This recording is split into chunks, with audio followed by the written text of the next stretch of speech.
So 2021 DCT Goldwing.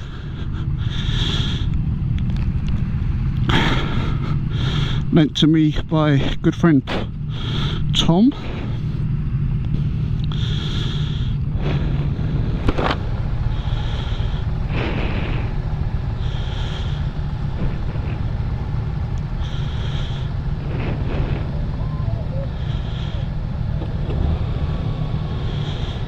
Okay, this is the 7-speed DCT.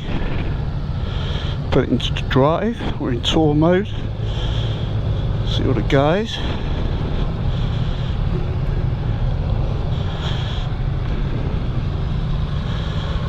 Good.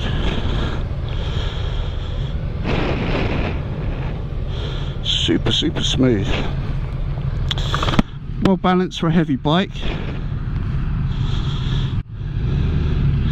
And I've ridden the standard Goldwing with the 6-speed manual, but today will be a first for the DCT, and hopefully I've got the camera at a reasonable angle for you to pick it up. I've wanted to ride this bike in DCT mode for some time. I've ridden Africa Twins with the DCT box, but I think this is the kind of like the right home for it. And I've always said and thought the Goldwing is the most reliable motorcycle in the world. It's beautifully engineered, and with its inline 6 or post 6 rather, it's super smooth, beautifully smooth, and shaft driven, of course, final drive, build quality sublime. It's got these kind of older-fashioned analog clocks, but they are very clear, and of course the GPS is beautiful and clear right ahead. So we're in 6 now. Will it change down gear? 5, 4, going through in 4th here. If I was going manually I'd probably be in 2nd. It's gone down to 3rd, so open it up a little bit. Super smooth, you cannot feel it changing gear. It's so nice. It's a lovely ride. Got a mode button over here which can change to sport, and I think there's a rain and eco, and also touring. Eco, rain, touring, sport, and of course naturally in sport it's going to hang on to the revs a little longer, etc. And you've also got you can manually shift as well. You've got the downshift on your thumb on the left hand, and your index finger ahead of the cluster here is for going up gears. So I can go down a gear,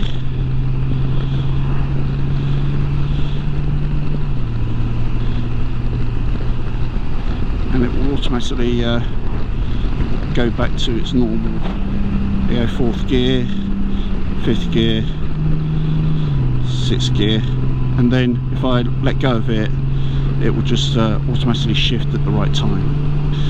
It's hanging on to the revs a little bit longer here because I'm in sport mode, and it's got a fair turn of speed to it. It's actually deceptively quick really, and even in sport mode here, 60 miles an hour, still only doing 2,500 revs. It's not thrashing it to death. It's very smooth and linear. I had heard sport was a little bit aggressive, but it's actually quite reasonable.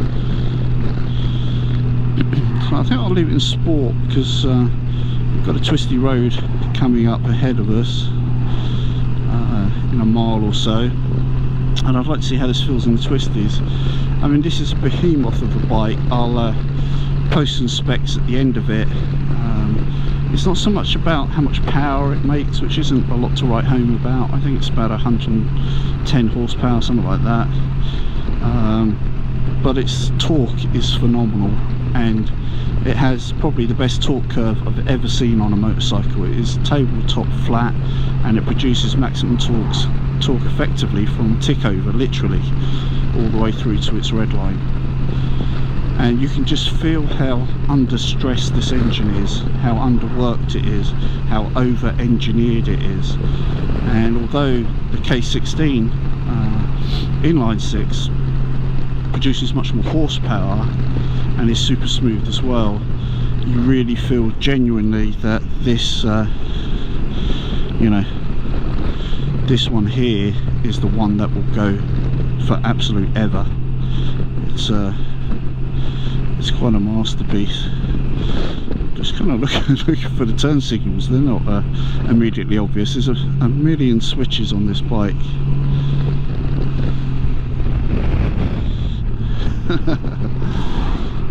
So I'm in sport mode. It's not really changing down all that aggressively. Though, yeah, I'm in the second there, and the pickup, if I open the throttle a bit sharpish there, obviously it's starting to learn the bike, it will pick up fairly good. Let's see how well it keeps a line.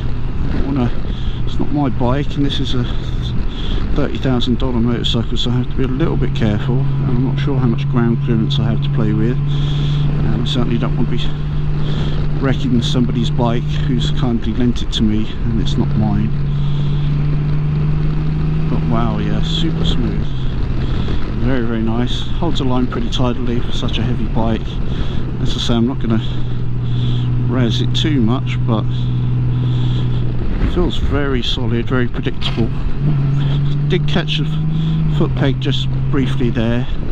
Don't want to wear out the foot pegs for poor Tom, but kind of nice to know what the limit was there in terms of lean angle. Fairly reserved, which you'd expect. This is not a sports bike, right? But actually, you know, I'm hustling it kind of like one, really. We're going through the lanes here at a fair old clip, several riders behind me, and I'm not really holding them up or anything like that. This bike can move fairly tidily, you know. I like it. I mean, the overwhelming feeling of this is the smoothness and the effortless creaminess of its delivery and its comfort. The bars are very low, very neutral. The seat is very wide. It's very soft material wise, yet firm and supported. The suspension is doing a phenomenal job, really, given the weight of the motorcycle. And you certainly notice the weight after leaping off a Ducati, say, like I've just done this morning. But actually, wonderful, very, very nice, very easy to live with, very easy to ride at quick real world speeds. No, it's no naked sport bike, of course, but it is surprisingly capable and a lot of fun. And the brakes are very good as well, actually. I haven't really used the brakes in anger, but just rolling off the throttle and applying the brakes, it's stopping this mass very, very, very well. And this is where it comes into its own, these nice big open sweepers like here. We've got like 80 miles an hour on the clocks here, and it's effortless, super smooth, super comfortable, very, very nice. It's a real privilege and a pleasure to ride the amazing legend that is the Goldwing. And I have to say, if I was buying one, hands down I'd have the DCT.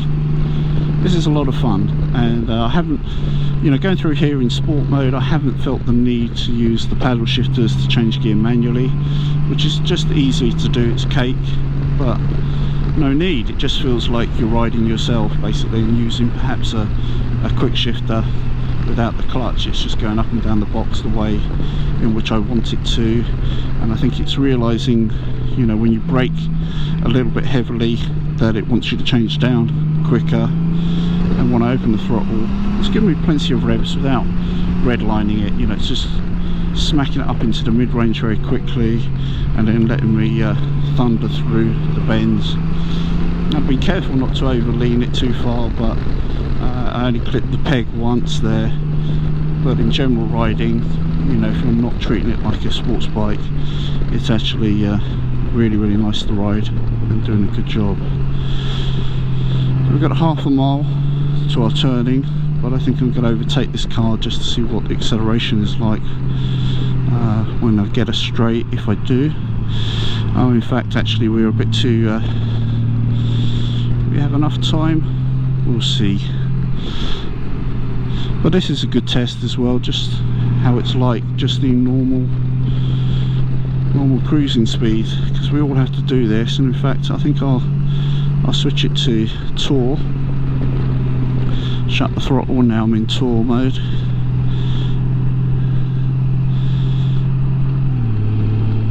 And you can immediately feel that that's changing up gear that little bit sooner, but when you're in this kind of situation, it's perfect. Yeah, I enjoyed my short ride on the Goldwing there. It's a legend, and thanks to Tom for letting me ride it. I shall hand it back to him now, but yeah, great machine. Nice one, Honda.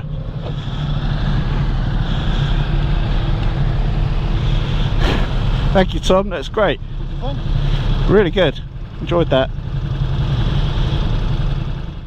I have actually ridden the manual version of the Wing before the 2021 upgrades, and I really wanted to try the DCT as it worked well on the Africa Twin that I had ridden.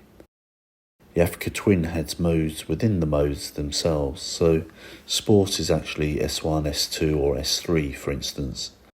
These naturally impact how long the bike retains or how quickly it lets go of a gear, but the Wing is a more kind of straightforward affair with Eco, Rain, Tour or Sport with no sub-modes.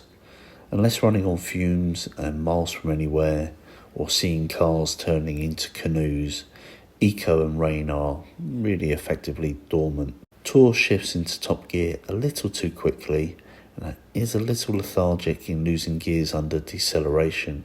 However, it is perfect for urban and freeway environments where a seamless regal delivery is suffice.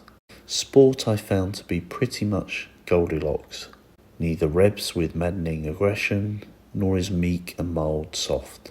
Riding spiritedly, it would change up and down just as on my multistrada, allowing thrusting drive without shrieks of protest. Manual mode works perfectly well with a press of the left thumb to shift down a gear and a pull of the left index finger to shift up. And a manual shift can be made at any time on the fly when in any other mode, all intuitively. Ground clearance is eventually reached, but I only touched down the foot peg gently on one occasion. Using lines that take advantage of the full width of the road and adopting a sense of realistic expectations certainly both help. It is a heavy bike, and you can feel that when you try to persuade it to change a line sharply mid-corner. It's not a race replica, but of course it's not trying to be. Honda will sell you a nice Fireblade if you want to get your Marquez on. However, choose an appropriate line and it will stay true, providing a nice tractable delivery which picks up strongly on the exit, delivering creamy smooth mid-range thrust. Probably the best long-term upgrade any owner could do, particularly if on the heavier side, is to invest in upgrading the rear shock. It is by no means mandatory, but will help composure if you want to ride it a little aggressively. I'm not usually a fan of analog dials, but the dashboard is super clear and the navigation display is beautifully clear, bright and crisp. The switchgear felt quality and general fit and finish was very high, especially the paintwork. The seat height is low and the centre of gravity is super low, meaning I had no problem performing very low speed feet up U-turns on full lock, although the turning circle is naturally a little wide due to the wheelbase being long. Ergonomically, the bars are a little low for somebody who is over 6 feet and more used to adventure bikes than tourers, but they still felt comfortable and were easy to reach. Seat comfort was exceptionally nice. The seat is quite broad with a nice texture and decent firm padding. I could quite easily ride for hundreds of miles each day on the Goldwing in complete comfort. The piece de resistance is naturally the whole drive chain, which was definitely designed with some joined up thinking. It has a symbiosis that only Honda can engineer via their white coated boffins in their hermetically sealed laboratories. The shaft drive is as solid as Dwayne Johnson, the engine throws punches like Mike Tyson, and the gearbox is as smooth as James Bond. The driveline is honestly faultless, It's like perfection personified. The opposed 6-boxer engine is still unique in motorcycling and only really shared with the Porsche 911 car-wise. You can rev the Goldwing out towards its red line and it still feels like you're only using it gently in its lower mid-range. Such is the effortless nature of its torque. Its maximum torque is reached literally at tick over, and it holds on to it for most of its rev range. And yet, if its engine is a million miles good, I found its DCT even more so, or more specifically, the actual gear changes themselves, and it is a masterpiece of over-engineering, an obsession with superfine tolerances, which are quite simply mind-imploding in their nature. I have used many excellent quick shifters like the K1600B, 790R, S1000XR, Street Fighter and Multistrada V4 for instance. Each are hugely impressive, but they are super slow and agricultural compared with Honda's latest dual-clutch 7-speed transmission. You do see the number of the gear you're in changing in the dashboard, but you cannot feel it change at all. I mean, absolutely, literally, you cannot feel it. Honda have designed some kind of magic wand voodoo into the DCT to spookily shift without a murmur. A Goldwing DCT cannot hammer down a gravel road or annoy hardcore sports bikes as it hangs onto them through a series of bumpy bends. But when it comes to practical 2-up comfort in an oh-so-easy package to live with, it's unsurpassable in many ways. As a bike to leap on and ride non-stop coast to coast in North America, or to keep as a forever bike with the intention of putting several 100,000 miles on it, I really don't think there is a better machine, R1250 GSA and K1600 included. It's a testament to Honda that their flagship continues and gets better with each iteration. If you've ever considered or fancied a Goldwing, I would strongly urge you to take a test ride and make your own mind up as to whether it is the bike for you or not. I think Honda have done an exceptional job, and long may they continue to sell the Goldwing for many years to come.